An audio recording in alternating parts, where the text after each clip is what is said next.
tous, bienvenue sur ma chaîne fitnessmiss.fr.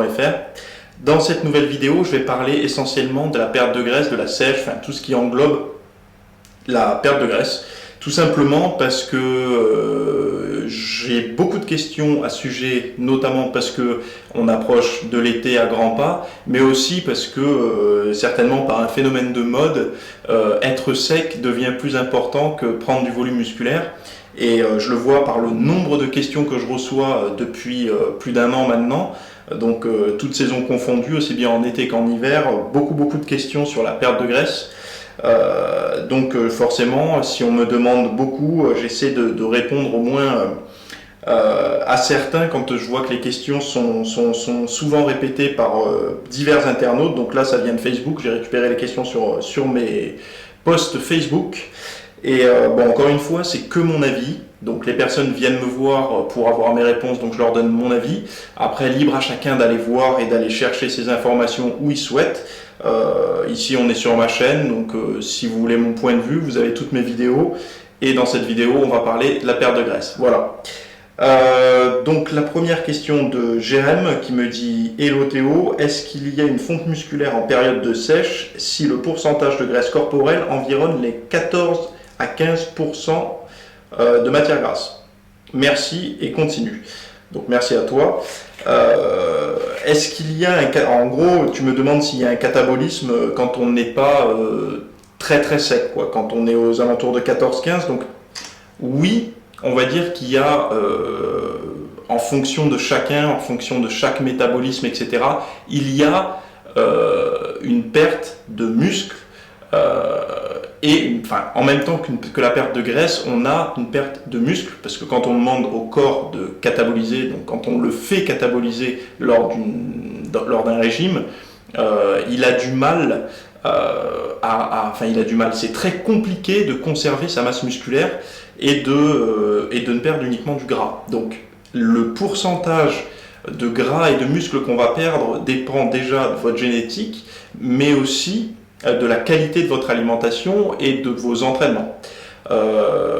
Il est vrai que ce que j'ai remarqué sur moi et sur les diverses personnes que j'ai pu aider, c'est que plus on est gras, donc plus on démarre son régime avec un fort taux de graisse, moins on perd de muscle. En fin de compte, c'est pas réellement dans ce sens-là qu'il faut regarder, c'est que plus on est sec, c'est-à-dire qu'à un moment donné, on va arriver où on va passer le taux de gras qui est la limite, on va dire, entre guillemets, naturelle pour notre corps, c'est-à-dire que c'est le taux de graisse moyen qui est suffisant pour le bon fonctionnement hormonal, etc.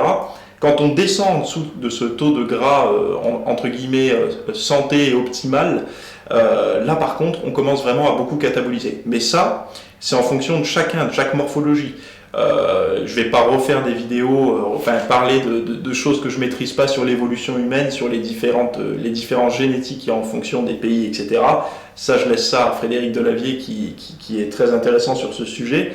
Mais il est vrai que d'un individu à un autre, on va moins galérer, entre guillemets, à être sec ou pas.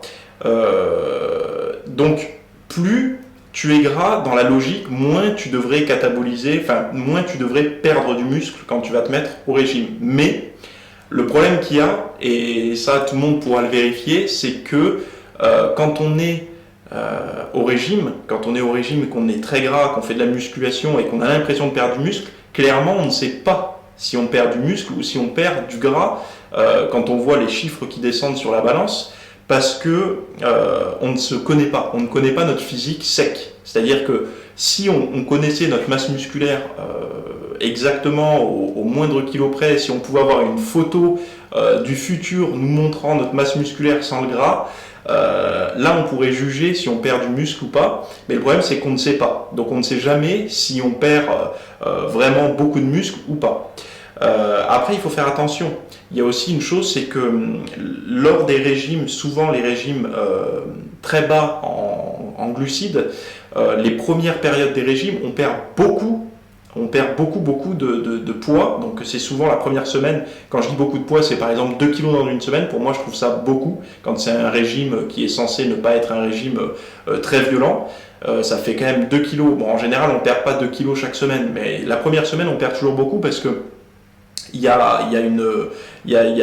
toute cette rétention d'eau due à la suralimentation et un surapport en glucides qui s'évacue. C'est-à-dire que on va perdre de l'eau, donc perdre du poids, mais on va également perdre, par exemple, en tour de bras, en mensuration, puisque on va vider la rétention d'eau, enfin une partie. Donc c'est pour ça aussi que les gens peuvent se dire j'ai perdu trop de muscles parce que mon t-shirt que je mettais, je remplissais au niveau des manches et puis là au bout d'une semaine déjà j'ai l'impression que je nage un peu, c'est bizarre, je comprends pas, j'ai perdu trop de muscles, j'arrête le régime. Non, tu as certainement perdu de l'eau, ce qui fait que tu as perdu en mensuration et en volume. Mais en muscle concrètement, tu n'as pas perdu tant que ça. Voilà. Bah, après il faut savoir une chose, c'est qu'au régime, dans tous les cas, on perd toujours du muscle avec du gras. La qualité de votre alimentation va essayer de faire varier, de faire tendre à perdre plus de gras que de muscle.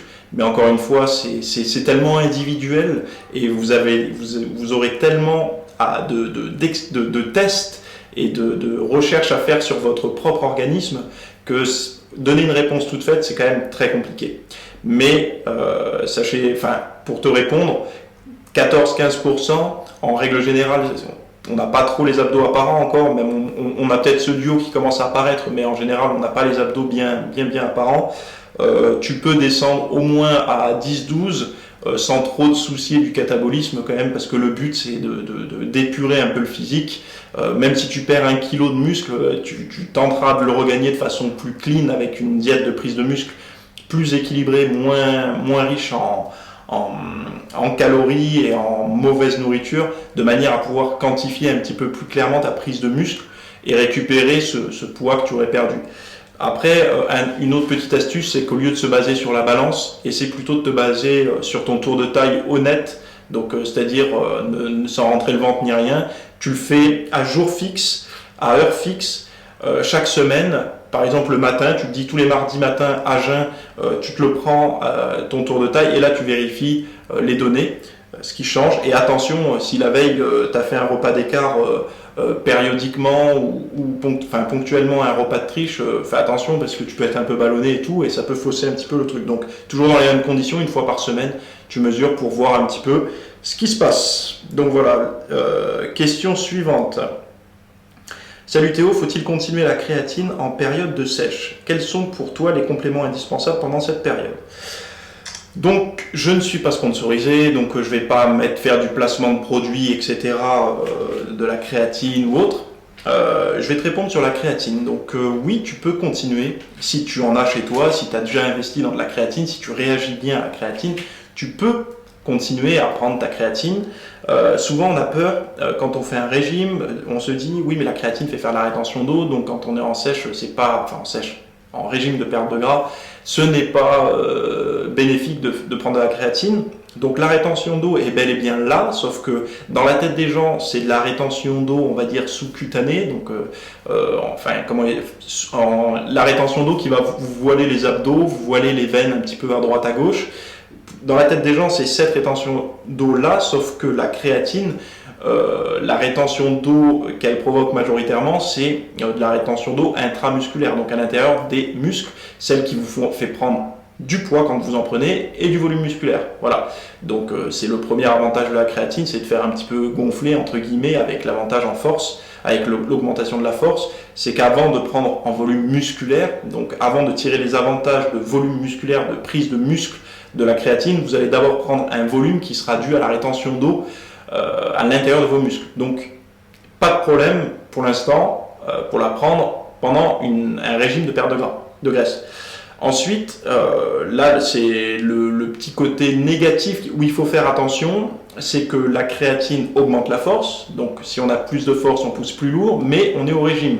Donc qui dit régime dit plus gros risque de blessure, donc pour moi c'est une grosse erreur d'essayer d'augmenter sa force et ses performances quand on est au régime pour perdre du gras. Donc je sais que quand on a beaucoup de force, on a envie de voir ce qu'on peut soulever à la salle, mais attendez d'avoir une bonne alimentation, plus riche en graisse, plus riche en collagène, etc., de manière à éviter à minimiser le risque de blessure. plutôt que d'essayer de forcer en se disant je vais garder tout mon muscle au régime et puis même je vais essayer d'augmenter mes performances et crac, on se blesse, c'est dommage parce que la blessure après elle reste.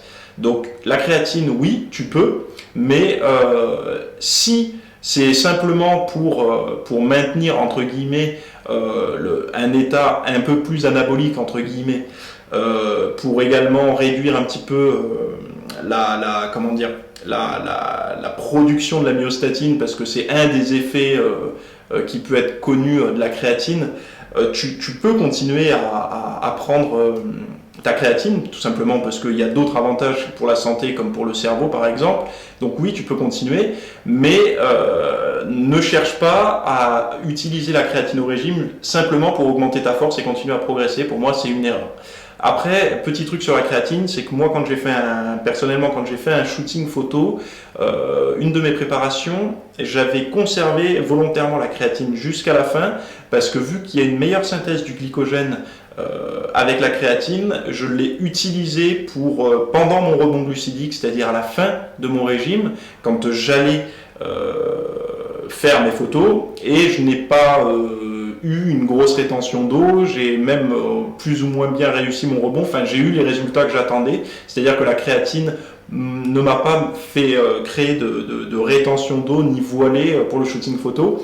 J'avais même réussi plutôt bien mon rebond. Donc est-ce que c'est grâce à ça? Je ne sais pas, mais en tout cas si ça favorise la synthèse du glycogène, c'est toujours positif quand on cherche à re-remplir ses stocks pendant le régime. Donc ça, je ne l'ai pas vu dans des articles ou autres, que quelqu'un en parlait de l'utilisation de la créatine en fin de régime de sèche pour favoriser la resynthèse du glycogène, donc pour faire son rebond. Mais bon, c'est quelque chose que vous pouvez essayer. Je sais que si il y a quelqu'un, bon je dirais pas le nom, qui a voulu faire un shooting photo il n'y a pas longtemps, qui est un petit peu médiatisé sur les réseaux sociaux, à qui je l'avais recommandé, donc j'avais dit et tu peux essayer de faire ça pour ton rebond.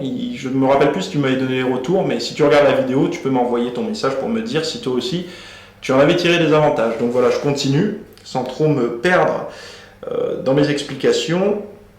Donc là, ça va être le dernier message pour cette vidéo sur la sèche, parce qu'il est super long et un peu personnalisé.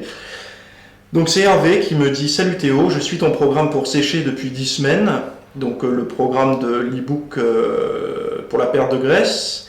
À ce jour, je suis passé de 91 kg à 85 kg, donc bravo à toi. J'ai donc perdu 6 kg en 6 semaines, tout en sachant que mon alimentation des 5 mois précédents était nickel et saine pour une perte de 13 kg durant cette période. En ce moment, je stagne alors que je m'entraîne dur. 3 à 4 semaines de freeletics, puis 3 à 4 semaines de musculation et environ 2 cardio dans la semaine. Squash, footing, vélo, sur home trainer ou autre, je varie selon l'envie.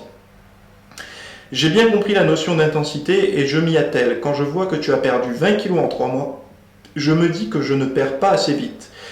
Y a-t-il quelque chose à changer? Si oui, quoi? Surtout qu'il me reste environ 12 kg à perdre. Merci.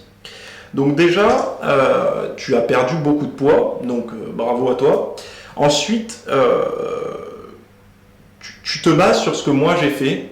Donc pour être honnête avec toi, moi quand j'ai voulu perdre du poids, quand j'ai voulu perdre mes 20 kilos que j'avais en trop, déjà c'était, si tu veux, je faisais de la musculation si tu veux, mais je n'avais jamais réellement fait de régime.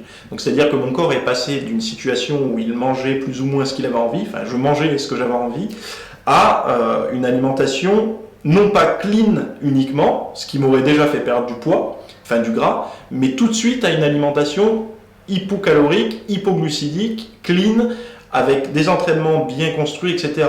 Tout simplement parce que je fréquentais les salles de sport, je m'entraînais sans trop réfléchir, et en fait je regardais autour de moi et je voyais plein de personnes dans le même cas que moi, c'est-à-dire que c'est des gens qui adoraient s'entraîner, qui avaient souvent de la force, qui étaient musclés quand même, on voyait qu'ils avaient une belle carrure, mais il manquait ce petit truc qui faisait que, ben voilà, ils avaient le physique et musclé et athlétique, on va dire, avec les abdos apparents, etc., donc entre guillemets sec. Et moi je me suis dit, où est-ce que je vais pouvoir trouver des solutions à ça? Donc c'est là que j'ai commencé à me documenter, à lire des études, à lire des livres, à contacter des spécialistes, etc., que j'ai pu trouver, à me faire un avis, à tester, etc. Et j'ai décidé de me mettre à un régime hypocalorique, hypoglucidique, c'est-à-dire de type cétogène, entre guillemets. Donc c'est un mélange de paléo et de cétogène, c'est-à-dire que je n'ai pas coupé non plus tous les glucides à 100% pendant une longue période. C'est que je restais beaucoup à l'écoute de mon corps et de mes sensations durant les entraînements. C'est-à-dire que je me privais de glucides, d'apport en glucides directement, c'est-à-dire que je ne consommais plus de féculents, de pain, de pâtes, de riz, de semoule, de toutes ces choses-là. Tout ce qui a un goût sucré, qui est du sucre ou qui a un goût sucré, je l'enlevais de mon alimentation. Et je relançais mon métabolisme, je refaisais les réserves de glycogène uniquement quand je sentais qu'à la séance d'entraînement, je ne congestionnais plus, je n'avais plus de force et plus d'énergie. Donc certes, ce n'est pas la meilleure solution pour perdre du poids, parce qu'il y a des solutions quand on prend un bon coach, diplômé, qualifié, tout ce qu'on veut, enfin surtout qui est compétent, parce que diplômé, qualifié, ça c'est quelque chose, mais qui est compétent, donc qui arrive à vraiment vous écouter, vous comprendre, ce genre de personne pourra vous faire quelque chose de moins brutal, de moins violent et de plus facile peut-être à tenir. Sauf que moi, je n'avais pas les finances pour me prendre un coach. Tout ce que j'avais, c'était ma motivation à apprendre. Et j'ai donc mis en place cette diète parce que pour moi, c'était la diète la plus logique pour perdre du poids.